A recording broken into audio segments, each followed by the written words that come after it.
क्या कोई गुफा वास्तव में रहस्यमयी शक्तियों से भरी हो सकती है? क्या आधुनिक टेक्नोलॉजी वहां कुछ ऐसा कैद कर सकती है जिसे देख विज्ञान भी स्तब्ध रह जाए? दोस्तों, आज हम बात कर रहे हैं उस पवित्र स्थान की जहां हर साल बर्फ से स्वयंभू शिवलिंग प्रकट होता है, अमरनाथ गुफा, जहां हवा भी शिव नाम का जाप करती है और जहां कदम रखने वाला हर इंसान बदल जाता है। लेकिन इस बार मामला कुछ और था। अमरनाथ गुफा में नासा के वैज्ञानिकों ने आधुनिक तकनीक के साथ सीसीटीवी कैमरे लगाए ताकि वे उस चमत्कार को विज्ञान की नजरों से देख सकें। लेकिन जैसे ही कैमरे ऑन हुए, जो कुछ उनमें कैद हुआ उसे देखकर वैज्ञानिकों के भी पसीने छूट गए। कुछ तो ऐसे थे जिन्होंने वहां से भागने में ही भलाई समझी, और कुछ जो वहां रुक गए वो हाथ जोड़कर हर हर महादेव का जाप करने लगे। तो क्या था वो रहस्य जो कैमरे में कैद हुआ? क्या विज्ञान फिर एक बार ईश्वर के सामने झुक गया? क्या यह कोई संकेत है भगवान शिव के प्रकट होने का?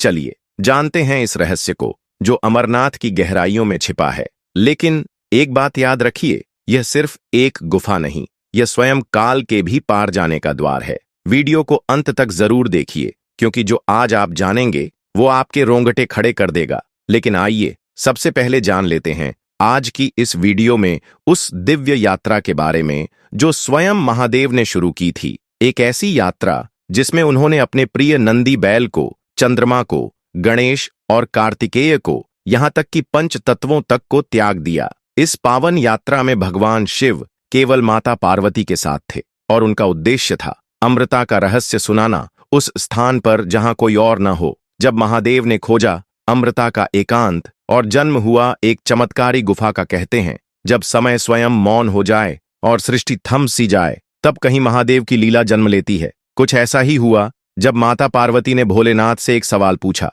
प्रभु आप अमर कैसे हैं? मृत्यु आपको क्यों नहीं छूती? इस प्रश्न का उत्तर साधारण नहीं था। शिव को चाहिए था एक ऐसा स्थान जहां कोई न हो, न देव, न दानव, न प्राणी, सिर्फ मौन और सत्य का साक्षात्कार हो। यही खोज उन्हें ले गई हिमालय की गोद में, ऋषि कश्यप की भूमि, जिसे आज हम कश्मीर के नाम से जानते हैं। ये वही पुण्य भूमि थी जहां महादेव माता पार्वती को अमर ज्ञान देने वाले थे।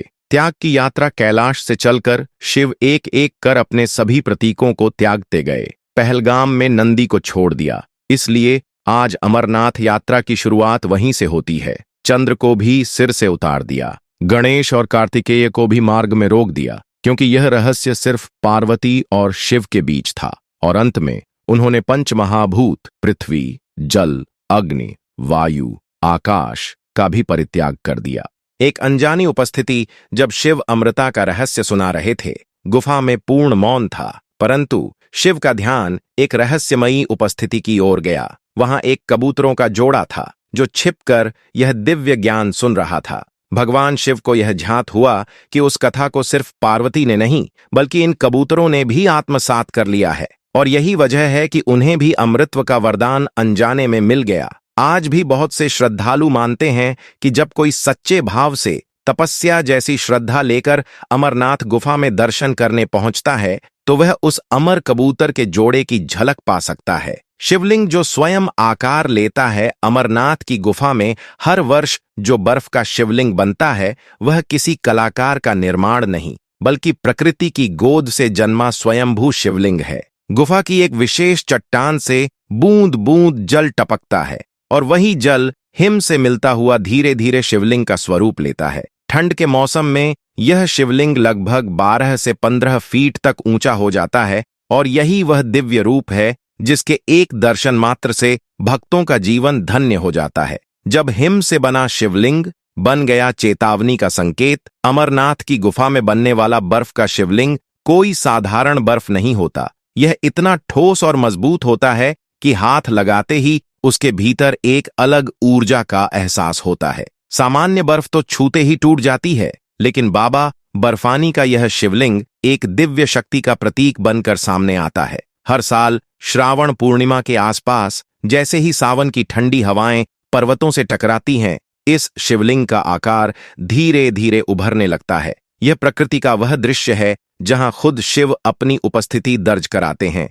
लेकिन अब कुछ बदल रहा है। भक्तों की मान्यता है कि जैसे जैसे इस धरती पर पाप बढ़ता जा रहा है, निर्दोष जीवों, जानवरों और प्रकृति पर हो रहे अत्याचार अपनी सीमा लांघते जा रहे हैं, वैसे वैसे भोलेनाथ अपने दर्शन सीमित कर रहे हैं। पिछले वर्षों में देखा गया कि शिवलिंग समय से पहले अंतर्ध्यान हो गया, और इस बार तो यात्रा शुरू होने से पहले ही खबर आ रही है कि हिमलिंग ने पूरी तरह से आकार नहीं लिया। यह सिर्फ एक संयोग नहीं, बल्कि एक संकेत है, एक चेतावनी कि हम प्रकृति के संतुलन के साथ जो कर रहे हैं उसका दंड भी निश्चित है। घोड़ों और बेजुबानों पर अत्याचार, धरती की चीखती चुप्पी, ये सब बाबा की आंखों से छिपा नहीं है। और अगर हमने समय रहते चेतावनी नहीं समझी तो वह दिन दूर नहीं जब बाबा अपने दर्शन पूरी तरह से रोक दें। प्रलय की आहट आपने देखा होगा। इस वर्ष की शुरुआत से ही घटनाएं सामान्य नहीं रहीं। पहलगाम में आतंकी हमला, अहमदाबाद में विमान दुर्घटना, केदारनाथ के पास हेलीकॉप्टर क्रैश, कुंभ मेले में भगदड़, ये सब कुछ इशारे कर रहे हैं कि कालचक्र अब तेजी से घूम रहा है। यह कलयुग अब अपनी चरम सीमा पर है, और अगर मनुष्य नहीं सुधरा तो प्रकृति का संहार भी निश्चित है। फिर भी एक चमत्कार हर साल घटित होता है। गुफा के अंदर कई बार तापमान सामान्य बना रहता है, लेकिन फिर भी शिवलिंग पिघलता नहीं। कई बार उसका आकार बदल जाता है। जो भक्त इसे शिव की लीला मानते हैं और वैज्ञानिक, वे आज भी इस रहस्य को समझ नहीं पाए। वो मशीनें लगाते हैं, रिसर्च करते हैं, पर इस दिव्य रहस्य के सामने विज्ञान भी मौन हो जाता है। 13,000 फीट की ऊंचाई पर स्थित यह स्थान केवल हिमालय का चमत्कार नहीं, यह भोलेनाथ की सजीव उपस्थिति का अनुभव है। आज भी अमरनाथ सिर्फ एक तीर्थ नहीं, बल्कि उस आस्था की जिंदा मिसाल है जहां तर्क खत्म हो जाता है और विश्वास शुरू। लेकिन दिल्ली का एक नौजवान वैज्ञानिक बाबा भोलेनाथ की परीक्षा लेने जा रहा था। वह बाबा बर्फानी की परीक्षा लेने की जिद पर अड़ा हुआ था। लेकिन बाबा बर्फानी ने ऐसा चमत्कार किया कि वह दांतों तले उंगली चबाने लगा। आइए उस घटना की ओर बढ़ते हैं। दोस्तों, पंडित वेदांत लाल एक बहुत बड़े शिव भक्त थे जो हर वर्ष बाबा अमरनाथ की यात्रा करते थे। हर वर्ष 4 धाम की यात्रा करना उनका नियम था। उनका बेटा करीब 22 वर्ष का था। बचपन से ही विज्ञान की ओर उसका रुझान ज्यादा था। विज्ञान में उसकी रुचि हद से ज्यादा थी और उसका दिमाग भी बहुत तेज था। पिता पंडित थे, लेकिन बेटा नास्तिक। हर चीज में विज्ञान को गुस्साना उसकी आदत थी। अपने तेज दिमाग के बल पर वह विदेश जाकर नासा के संस्थान में पढ़ाई कर रहा था और वहीं रहकर अपनी जॉब भी कर रहा था। पूरे 5 सालों बाद पंडित जी का बेटा वापस घर लौट रहा था। लेकिन उधर पंडित जी अमरनाथ यात्रा शुरू होने का बेसब्री से इंतजार कर रहे थे। उनके मन में दुविधा थी। इधर उनका बेटा लौट रहा था और उधर अमरनाथ बाबा की यात्रा शुरू हो रही थी। जब बेटा हिंदुस्तान वापस आया तो पंडित वेदांत लाल ने अपने बेटे से कहा, विवान, इस बार तू मेरे साथ अमरनाथ यात्रा पर चल। हर वर्ष मैं अकेला जाता हूँ, लेकिन इस वर्ष तू साथ चल। तुझे भी बाबा बर्फानी और भोले बाबा के दर्शन करवा कर लाऊंगा। लेकिन बेटा विवान नास्तिक था। उसके मन में तो केवल विज्ञान की बातें भरी हुई थीं। वह अपने पिता से बोला, अरे पापा, मैं आपसे मिलने के लिए आया हूं और आप यह क्या फिजूल की बातें कर रहे हैं। मुझे इन सभी भगवानों और तीर्थ स्थानों में विश्वास नहीं है। अगर आपको जाना है तो आप जाइए। यह सुनकर पंडित जी को बहुत गुस्सा आया। पंडित जी बोले, यह कैसी बातें कर रहा है तू? एक पंडित का बेटा होकर ऐसी बातें करता है? लेकिन विवान अपने पिता से बहस करने लगा और विज्ञान के तर्क देने लगा। वह कहने लगा, भगवान कुछ भी नहीं होते। अमरनाथ गुफा में क्या है? वहां पर जो शिवलिंग है वो तो विज्ञान है। यह तो केवल नेचुरल चीज है, कोई चमत्कार नहीं। पंडित जी ने विवान को समझाते हुए कहा, अमरनाथ गुफा साक्षात शिव का धाम है। वहां स्वयंभू शिवलिंग विराजमान है। इसी अमरनाथ गुफा में भोलेनाथ ने माता पार्वती को अमृता का रहस्य सुनाया था। लेकिन विवान इसे बनी बनाई कहानियां मानता रहा और विज्ञान की दलीलें देता रहा। लेकिन पंडित जी ने कहा, अगर तुझे अपने विज्ञान पर इतना घमंड है और अगर तुझे अमरनाथ गुफा और हिंदू धर्म का असली रहस्य जानना है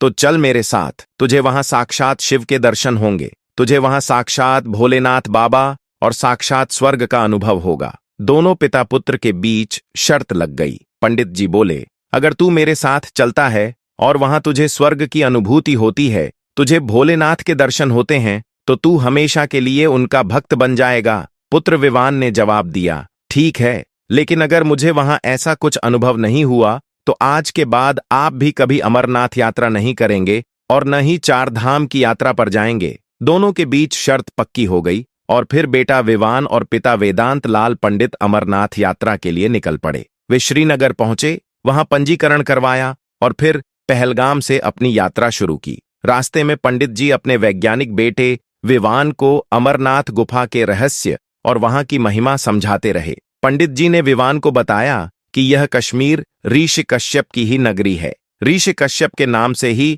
कश्मीर का नाम पड़ा है। ऋषि कश्यप सप्तर्षियों में से एक थे और वे ब्रह्मा जी के पुत्र माने जाते हैं। वे कश्यप गोत्र के थे। एक समय की बात है जब पूरा कश्मीर जलमग्न था। वहां पर एक राक्षस रहता था जो पानी में ही निवास करता था और वहां के तपस्वियों को बहुत परेशान करता था। तब सभी अर्षियों ने ऋषि कश्यप से गुहार लगाई। ऋषि कश्यप ने कई वर्षों तक आकर यहां पर तप किया और भगवान विष्णु का ध्यान किया। भगवान विष्णु की कृपा से इस कश्मीर घाटी से जल को हटाया गया। जब जल पूरी तरह हट गया तभी इस स्थान को कश्मीर घाटी का नाम दिया गया। जब इस घाटी से जल हटा तो ऋषि कश्यप कश्मीर की विभिन्न घाटियों और हिमालय की गोद में भ्रमण करने लगे। उनके शिष्य और अनुयायी भी पवित्र हिमालय क्षेत्रों की खोज करने लगे। वे उन स्थानों पर पहुंचे जहां शिवजी की ऊर्जा बहुत प्रबल थी और जो आज भी श्रद्धा और आस्था के केंद्र बने हुए हैं। एक खोज के दौरान जब ऋषि कश्यप एक ऐसी जगह पहुंचे जहां पर एक विशाल गुफा थी, वहां की हवाओं में भी AUM नमः शिवाय का मंत्र गूंज रहा था। जब उस अद्भुत गुफा को ऋषि कश्यप ने देखा तो वे वहीं ध्यानस्थ हो गए और ध्यान में मग्न हो गए। जब वे गहरे ध्यान में लीन हुए तो उन्हें यह दिव्य ज्ञान प्राप्त हुआ कि इसी पवित्र स्थान पर स्वयं महादेव ने माता पार्वती को अमृता का रहस्य बताया था। महादेव पहलगाम के रास्ते से होते हुए अपने पंच तत्वों को त्यागते त्यागते अपने नंदी, शेषनाग और गंगा को भी छोड़ते हुए इस गुफा तक पहुंचे थे। ऋषि कश्यप ने वहां देखा कि एक विशाल बर्फ से बनी स्वयंभू शिवलिंग स्थापित थी जो अद्भुत और दिव्य आभा से जगमगा रही थी। इसके बाद उन्होंने वहीं बैठकर उस शिवलिंग की पूजा अर्चना की। वहां की ऊर्जा, शांति और अलौकिक कंपन ने पूरे वातावरण को भक्तिरस और दिव्यता से भर दिया। उन्होंने अनुभव किया कि यह गुफा स्वयं महादेव की उपस्थिति का प्रतीक है। माना जाता है कि यह अमरनाथ गुफा और इसकी यात्रा पांडवों के काल से भी चलती आ रही है। पंडित जी ने अपने वैज्ञानिक बेटे विवान को अमरनाथ गुफा के सारे रहस्य विस्तार से बताए, लेकिन विवान अब भी विज्ञान के जाल में फंसा हुआ था। वह नहीं जानता था कि जहां विज्ञान की सीमाएं खत्म हो जाती हैं, वहीं से शिव की माया शुरू होती है। जैसे जैसे दोनों पिता पुत्र पहलगाम से आगे बढ़ रहे थे, विवान के सामने जो दृश्य आ रहे थे वे उसकी कल्पना से भी परे थे। विवान कुछ सोचकर वहां आया था, लेकिन वहां उसकी सोच पूरी तरह उलट रही थी। धीरे धीरे दोनों शेषनाग झील पहुंचे। रात में वे वहीं ठहरे। पंडित जी ने विवान से कहा कि इस शेषनाग झील में आज भी स्वयं शेषनाग वास करते हैं। यह सुनकर विवान को यह बात हास्यास्पद लगी और वह मन ही मन हंसने लगा, लेकिन विवान के दिमाग में ये बातें जम चुकी थीं। रात्रि में विवान अपना नाइट विजन कैमरा लेकर शेषनाग झील की ओर बढ़ गया। जैसे तैसे सुरक्षा कर्मियों से बचते हुए वह शेषनाग झील की तरफ पहुंचा। शुरुआत में उसे वहां कुछ भी असामान्य अनुभव नहीं हुआ। सामने बस एक शांत झील थी। चंद्रमा की रोशनी झील के पानी पर पड़ रही थी और उसका प्रतिबिंब झील में चमक रहा था। लेकिन कुछ देर बाद जब विवान वापस लौटने को हुआ और मन ही मन सोचने लगा कि यहां तो कोई शेषनाग नहीं है, न ही कोई चमत्कार, तभी उसे एक अजीब सी ध्वनि सुनाई दी। जैसे ही वह पीछे पलटा, उसके सामने का दृश्य देखकर उसके पैरों तले जमीन खिसक गई। उसने देखा कि झील के पानी में साक्षात शेषनाग का प्रतिबिंब बना हुआ था। ऐसा लग रहा था मानो ऊपर आसमान में शेषनाग हो और उसका प्रतिबिंब झील में पड़ रहा हो। लेकिन जब उसने ऊपर देखा तो वहां कुछ भी नहीं था, मगर झील में शेषनाग की आकृति स्पष्ट दिख रही थी। विवान स्तब्ध रह गया और उसका विज्ञान का घमंड चकनाचूर हो गया। विवान यह सब समझ नहीं पा रहा था। उसे काफी डर लगने लगा और वह दुम दबाकर वापस अपने पिता के पास कैंप में आकर सो गया। पूरी रात उसके दिमाग में केवल वही बातें घूमती रहीं कि आखिर ऐसा कैसे हो सकता है। लेकिन जैसे तैसे उसने अपनी यात्रा अगले दिन फिर शुरू की और चलते चलते वे अमरनाथ गुफा के धाम की ओर बढ़ते गए। करीब शाम के 7 बजे वे पंचतरणी पहुंचे, जहां उन्हें पूरी रात रुकना था। अगले दिन सुबह बाबा बर्फानी के दर्शन होने थे, लेकिन विवान को कहाँ चैन था। विवान ने सोचा, मैं क्यों ना आज रात ही बाबा बर्फानी के दर्शन करने जाऊं, रात का नजारा देखने जाऊं। उसे याद था कि उसके पिता ने कहा था कि रात्रि में अमरनाथ गुफा में साक्षात शिव प्रकट होते हैं, साक्षात शेषनाग भी वहां प्रकट होते हैं, अमृत तत्व वहीं प्रकट होता है और महादेव का वाहन नंदी भी वहां दर्शन देता है। चंद्रमा भी उस गुफा पर अपनी कृपा की रोशनी डालता है। इन सब बातों को सोचते हुए विवान के मन में इच्छा जागी कि अगर हिंदू धर्म सत्य है, सनातन धर्म सत्य है और मेरे पिता द्वारा बताई हर रहस्य की बात सच है, तो क्यों न मैं इसे अपनी आंखों से देखूं। तो विवान ने सोचा, मुझे वहां पर रात्रि में जरूर जाना चाहिए। उसने देर नहीं की। जब सभी सो गए थे तो वह पंचतरणी गुप्त बेस कैंप से निकल पड़ा और करीब 5 किलोमीटर की कठिन चढ़ाई कर सुरक्षा कर्मियों को चकमा देकर अमरनाथ गुफा तक पहुंच गया। जब वह अमरनाथ गुफा पहुंचा तो वहां का दृश्य देखकर वह सन्न रह गया। अमरनाथ गुफा में साक्षात स्वयंभू शिवलिंग विराजमान थी। स्वयंभू शिवलिंग को देखकर उसके रोम रोम खड़े हो गए। उसे एक अलग ही अलौकिक अनुभूति हो रही थी। एक नास्तिक वैज्ञानिक भोलेनाथ की भक्ति में डूब चुका था। जब उसके सामने स्वयंभू शिवलिंग थी तो वह बस बाबा को निहारता रह गया। उसकी आंखों से आंसू बहते रहे और वो बस शिवलिंग को देखता रहा। लेकिन जैसे ही उसे होश आया और वह ध्यान से बाहर निकला तो उसे लगा कि उसके साथ कुछ अनोखा हुआ है। वह समझ नहीं पाया कि वह कितनी देर वहां रहा और किस दिव्यता में खोया रहा। असल में वह साक्षात शिव जी के ध्यान में लीन हो गया था। जैसे ही उसका वैज्ञानिक मन जागा, उसने नाइट विजन कैमरा वहां फिट कर दिया और सोचा कि अब सब कुछ रिकॉर्ड करूंगा और देखूंगा कि रात में क्या होता है। वह कैमरा छुपाकर वापस नीचे की ओर लौटा और 5 किलोमीटर की कठिन उतराई पार कर पंचतरणी बेस कैंप पहुंचा और अपने पिता के पास जाकर सो गया। जब विवान ने अपना फोन निकाला तो उसमें अमरनाथ गुफा का लाइव दृश्य चल रहा था। जो कैमरा उसने गुफा में लगाया था, उसकी लाइव रिकॉर्डिंग उसके मोबाइल में दिखाई दे रही थी। अभी तक सब कुछ सामान्य था। शिवलिंग स्पष्ट नजर आ रही थी। उसके मन में आया कि पिता की जो बातें थीं वो तो फिजूल निकलीं। यहां कुछ भी अलग नहीं हो रहा। रात के करीब 3 बजे थे और वह सोच रहा था कि पिता तो यूं ही बातें करते थे। लेकिन जैसे ही सुबह के करीब 4 बजे हुए, उसके कैमरे में अचानक कुछ हलचल होने लगी। विवान तुरंत अपने मोबाइल को देखने लगा और जो दृश्य उसके सामने था उसे देखकर वह पूरी तरह स्तब्ध रह गया। उसने देखा कि कैमरे में स्वयंभू शिवलिंग यानी बाबा बर्फानी स्पष्ट नजर आ रहे थे और उनके ठीक पास में एक 5 मुंह वाला शेषनाग बाबा बर्फानी के फेरे लगा रहा था। वहीं नीचे अमर कबूतर का जोड़ा था जो आपस में खेल रहा था। और जब विवान ने ध्यान से देखा तो वहां नंदी देव भी खड़े हुए थे। यह दृश्य देखकर विवान का विज्ञान पर से विश्वास डगमगाने लगा और उसका मन शिव भक्ति में भीग उठा। विवान समझ नहीं पा रहा था कि यह क्या है। यह तो साक्षात चमत्कार है। यह तो साक्षात शिव हैं। पास में उसने देखा तो एक हल्की सी धारा बह रही थी और ऊपर नजर उठाई तो चंद्रमा स्वयं वहां विराजमान थे। विवान अब समझ चुका था कि ये साक्षात महादेव हैं। ये साक्षात शिव शंभू हैं। करीब 2 से 3 मिनट तक यह रिकॉर्डिंग चलती रही और फिर अचानक सब कुछ खत्म हो गया। मोबाइल की रिकॉर्डिंग अपने आप बंद हो गई। विवान समझ नहीं पा रहा था कि आखिर रिकॉर्डिंग अचानक कैसे बंद हो सकती है। उसके दिमाग में कई सवाल घूमने लगे। जब सुबह विवान अपने पिता के संग बाबा बर्फानी के दर्शन के लिए पहुंचा तो वह भी हर हर महादेव और बाबा बर्फानी के जयकारे लगा रहा था। उसके पिता यह देखकर हैरान रह गए कि आखिर उनका नास्तिक बेटा कैसे महादेव के नारे लगा सकता है। लेकिन उस दिन विवान का रूप ही कुछ और था।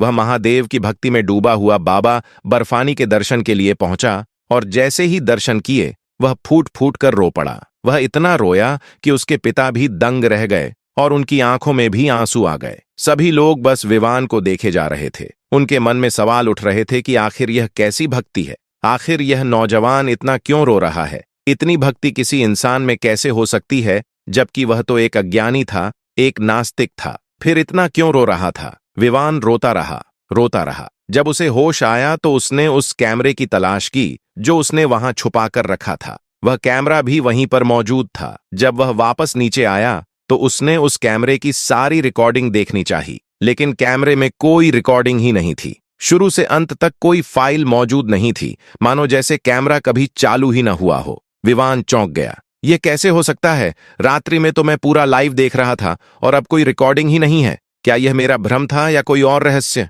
उसे कुछ भी समझ नहीं आ रहा था। जब विवान ने शेषनाग झील पर हुए चमत्कार और बाबा बर्फानी के दर्शन की पूरी बात अपने पिता को बताई तो पंडित जी मुस्कुराकर बोले, वह तो भोले हैं, शिव शंभू हैं, उन्होंने तुझे साक्षात दर्शन दिए हैं। जरूर तूने पिछले जन्म में कोई खास पुण्य किए होंगे जो तुझ पर महादेव की यह कृपा हुई। जरूर तू पिछले जन्म में कोई खास इंसान रहा होगा, तभी इस जन्म में जब तू भोले की परीक्षा लेने आया, जब तू साक्षात देवाधिदेव महादेव की परीक्षा लेने आया, तो उन्होंने ही तुझे दर्शन दे दिए। यह बहुत बड़ी बात है, पंडित जी ने विवान से कहा। इसके बाद से फिर क्या था? उसके पिता शर्त जीत गए और विवान महादेव का भक्त बन गया। विवान ने अपनी वैज्ञानिक की नौकरी छोड़ दी और वह एक सच्चा सनातनी पुजारी बन गया। उसने ठान लिया कि हर वर्ष अमरनाथ के दर्शन करेगा। उसने केदारनाथ धाम, बद्रीनाथ धाम, गंगोत्री, यमुनोत्री और 12 ज्योतिर्लिंगों के दर्शन करने का संकल्प लिया। विवान अब समझ चुका था कि महादेव केवल एक मूर्ति नहीं,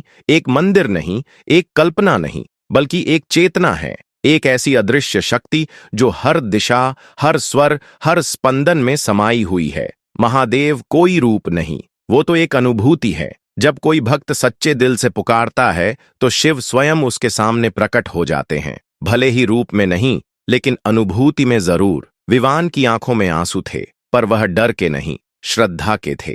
अब उसे किसी और सबूत की जरूरत नहीं थी। उसके मन में जो प्रश्न थे, क्या भगवान सच में होते हैं, क्या कोई हमें देख रहा है, उनका जवाब उसे मिल चुका था। उसने अपने घुटनों पर बैठकर सिर्फ एक बात कही, मैं जान गया हूं प्रभु, अब मैं जीवन भर आपका रहूंगा। उस क्षण उसे लगा जैसे समय थम गया हो, जैसे हिमालय की ठंडी हवाओं ने भी उसे अपनी गोद में भर लिया हो, जैसे गुफा की हर दीवारों नमः शिवाय का जप कर रही हो, जैसे स्वयं भोलेनाथ उसकी आत्मा को आलिंगन दे रहे हों। वो उठा नहीं, बस वहीं बैठा रहा, आंखें बंद करके अपने भीतर शिव को महसूस करता रहा। उसका दिल धड़क नहीं रहा था, वो मंत्रों की तरह गूंज रहा था। अब वह विवान नहीं था, अब वह शिव का अंश बन चुका था। वह समझ चुका था कि महादेव केवल कैलाश पर नहीं, बल्कि हर उस दिल में बसते हैं जो सच्चे प्रेम और श्रद्धा से उन्हें पुकारता है। गुफा के बाहर की दुनिया चलती रही, भक्त आते रहे, जाते रहे, पर विवान वहीं बैठा रहा, महादेव की मूरत में खोया हुआ, जैसे अब वो शिव का नहीं, बल्कि स्वयं शिव उसका बन चुके हों। अंत है, आरंभ है, शिव ही प्रारंभ है। गगन और समीर है, शिव ही प्रचंड और धीर है। ज्ञान, भान, कला और वेदों के शिव ही रचनाकार है। जटा से बहते जल प्रवाह मात गंगधार है। तो दोस्तों, इस चमत्कारी अनुभव के बारे में आपका क्या मानना है? क्या सच में महादेव ने विवान को दर्शन दिए थे, या ये सब एक सपना था, कोई भ्रम था, या फिर ये उन भक्तों को मिलने वाली अनुभूति है जो पूरे समर्पण के साथ शिव को याद करते हैं? अपनी राय हमें कमेंट बॉक्स में जरूर लिखें। अगर आपको ये वीडियो थोड़ी भी अच्छी लगी हो तो कृपया इसे लाइक करें, शेयर करें और चैनल को सब्सक्राइब करना न भूलें। और जाते जाते कमेंट बॉक्स में जोर से लिखिए, हर हर महादेव। आप सभी का दिल से धन्यवाद। बाबा बर्फानी आप सभी पर अपनी कृपा बनाए रखें। जय भोलेनाथ, जय शिव शंकर, जय महादेव।